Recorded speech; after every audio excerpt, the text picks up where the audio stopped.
তোমরা তো একসময় এই সিঙ্গারদের গান অবশ্যই শুনে থাকবে, কিন্তু তোমরা কি জানো একসময় সব থেকে জনপ্রিয় সিঙ্গার গুলো আজ কোথায় হারিয়ে গেল? ভালোবাসিস আমারে তুই ময়না রে, হাতে আমার নেশার বোতল, আমার ঘুম পাড়ানি। আজকের এই ভিডিওতে দেখাবো সেরা 10 জন হারিয়ে যাওয়া গায়ককে, যাদের গান ছাড়া একসময় তোমাদের সকলের পছন্দের তালিকায় পূর্ণ থাকতো। আমি তোমার দ্বিধায় বাঁচি, মুঝে খোনে কে বাদ আর হ্যাঁ, এর মধ্যে তোমার পছন্দের গায়ক কোনটি ছিল কমেন্টে জানাতে ভুলবে না। আর এটা হলো এই ভিডিওর পার্ট 2। তো চলো ভিডিওতে লাইক দিয়ে শুরু করা যাক। আমাদের ভিডিও শুরুতেই রয়েছেন একসময়ের জনপ্রিয় গায়ক গগন সাকিব। তুমি অহংকারী মন কেন করে চলা। গগন সাকিব বেঈমান গানটির মাধ্যমে রাতারাতি অনেক বেশি ভাইরাল হয়ে যায়। এই গানটি সেই সময় কত ভাইরাল হয়েছিল সেটা তোমরা সকলেই জানো। যত্ন করে রাখিস স্মৃতি। গগন সাকিব শুরুতে অনেক মিউজিক লেভেল বা ব্যান্ডের কাছে গেলে তাকে সকলে রিজেক্ট করে দেয়। তারপর প্রেমিকা শিরোনামে একটি গানের অফার আসে তার, যেটা কম্পোজ করেছিলেন জামিয়াল হাসান। তুমি তো তোমার মতো হয়ে হারিয়ে গেছো। আর এই গানটি রাতারাতি ভাইরাল হয়ে যায়। তারপর একের পর এক সুপারহিট গান উপহার দেন।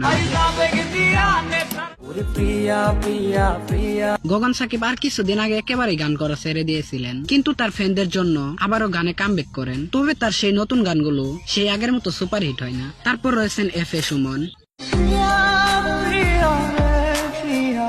এক সময় বাংলাদেশের জনপ্রিয় সিঙ্গার ছিলেন এফএ সুমন। স্কুল বা কলেজ লাইফে তার গান শুনে সেকা না খেয়েও সেকা খাওয়ার ভাইব নিতাম। আমার ঘুম পাড়ানি বন্ধু তুমি কোন আস-। তার গানগুলো কিছু বছর আগেও ছোট বড় সকলদের কাছে পছন্দের থাকলেও কিন্তু এখন তার নতুন গানগুলো সেই আগের মতো আর শোনা হয় না। ভিতর কান্দে সখী আমার তোমার সে এখনো সেই আগের মতো রেগুলার গান করেন, তবে সেটা আগের মতো জনপ্রিয়তা বা ভাইরাল হয় না। তাই তাকে বলাই যায় সে আগের ফর্মে নেই। এরপর রয়েছেন আমাদের সকলেরই পছন্দের গায়ক মিনার রহমান। এক সময় এমন কেউ ছিল না যে মিনার রহমানের গান শুনতে পছন্দ করতেন না।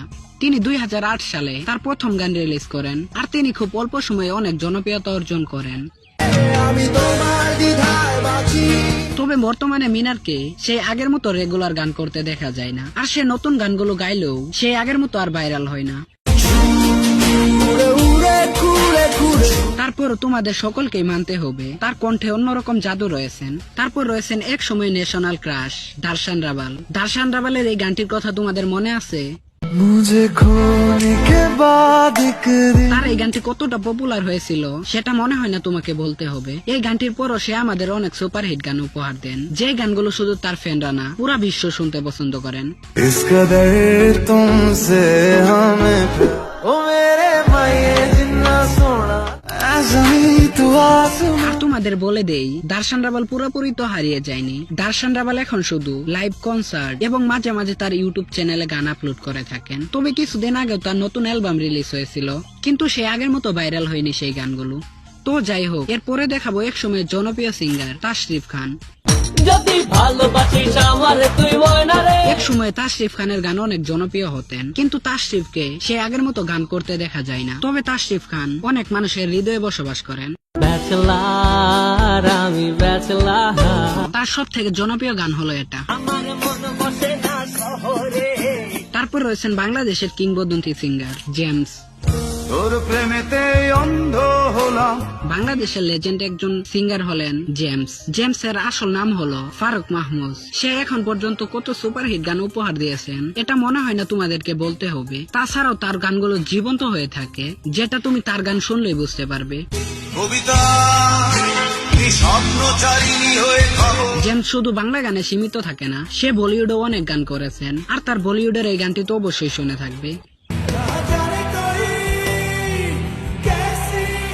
জেমস এখনো তো পুরোপুরি হারিয়ে যায়নি, তবে সে সেই আগের মতো নতুন গান করেন না। তোমার কাছে জেমসের সব থেকে কোন গানটি ভালো লাগে কমেন্টে জানাও। তারপর রয়েছেন এক সময় জনপ্রিয় শিশু শিল্পী গলিবই রানা। রানা ছিল একটি পথ শিশু। সে রাস্তায় ঘুরে ঘুরে গান গাইতেন, আর সেখানে যা টাকা মিলতো তা দিয়ে পরিবার চলতো তার। একদিন তার দেখা হয় হাবিব মাহমুদ নামে এক ছেলের সাথে, আর সেখান থেকে তার মিউজিক ক্যারিয়ার শুরু হয়। কিন্তু দুঃখের বিষয় বর্তমানে সেই রানাকে দেখা যায় না আর গানে। তারপর রয়েছে নোবেলম্যান। নোবেলম্যানের সঙ্গীত জীবন শুরু হয় জি বাংলার সারেগামাপা থেকে। নোবেলম্যানকে মানুষ একসময় এতই ভালোবাসতেন যে তাকে জেমসের সাথে তুলনা করতেন। কিছু মাস আগেও তার মহামায়া গানটি সোশ্যাল মিডিয়াতে ঝড় তুলে দিয়েছিলেন। মায়া মহামায়ার ভেতর। তবে দুঃখের বিষয় সেই আগের মতো গানে দেখা যায় না তাকে। আমার বন্ধুর মতো নারী কেলেঙ্কারে ব্যস্ত থাকেন তিনি। তোমারও যদি এরকম বন্ধু থাকে তাকে মেনশন করতে ভুলবে না। তো এটাই ছিল আজকের ভিডিওটি ভালো লাগলে লাইক করে চ্যানেলটি সাবস্ক্রাইব করতে ভুলবে না। আল্লাহ হাফেজ।